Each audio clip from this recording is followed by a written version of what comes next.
Visage fermé, mine inquiet, elles n'ont pas bien accueilli la nouvelle ce matin. Les mareyeuses, ces grossistes qui achètent sur place les produits de la pêche, devront se reposer durant un mois sans activité économique.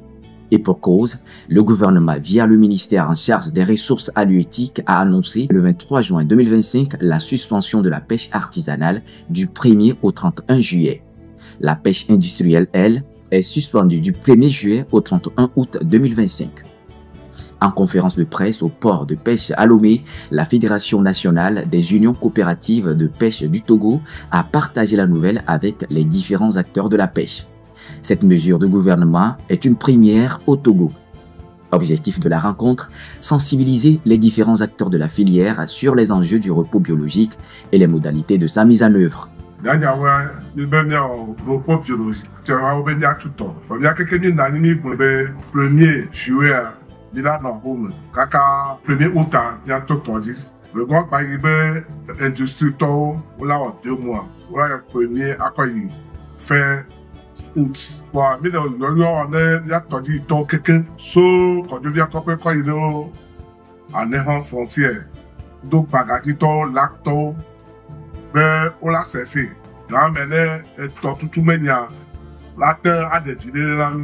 Mais dans la foule, la grogne est palpable.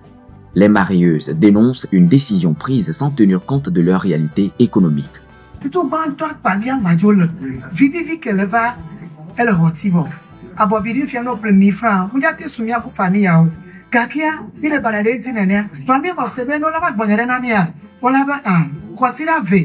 Alors qu'on sait des cas, quand il y a pour nous de ça d'arrêt, et il y a un avion de couple de d'arrêt, cacaille, mais d'abord non, on des cas, et il y a de funami.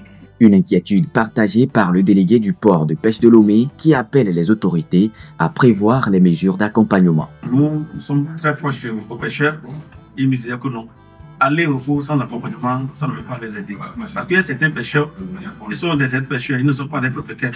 Ils vont en mer avec un patron pêcheur. Le retour, c'est lui qui donne à manger. Maintenant, le patron pêcheur ne gagne rien. Il va donner à son employé. Parce que nos activités, ce n'est pas activités salariées par mois. Nous appelons l'autorité pour nous aider, pour nous accompagner. Moi, c'est un petit vivre aussi pour pouvoir aider nos pêcheurs qui nous aident aussi à pêcher. Selon les responsables de la fédération, toutes les décisions ont été prises pour assurer le respect de la mesure. Pendant cette période, toute activité de pêche ou de transbordement est interdite. Nous avons mis en place des comités de gestion qui sont à chaque site de pêche. Ces comités-là ont été sensibilisés par rapport à la mesure du repos biologique. Et c'est eux qui sont le relais des informations et des messages que nous laissons. Il y a également la préfecture maritime qui, en complicité avec les quelques pêcheurs, font souvent les patrouilles en mer pour la surveillance en mer. Et donc, nous sommes accompagnés par l'autorité à travers la brigade maritime qui font aussi de jour en jour les patrouilles de nuit, les patrouilles en mer pour intercepter tout ce qui serait illicite. 6 pays de la sous-région, Bénin, Ghana, Nigeria, Côte d'Ivoire, Mauritanie et désormais le Togo s'inscrivent dans cette dynamique de préservation des ressources marines. Pour le Togo, cette première expérimentation pourrait ouvrir la voie à une gestion plus durable de ces ressources halieutiques.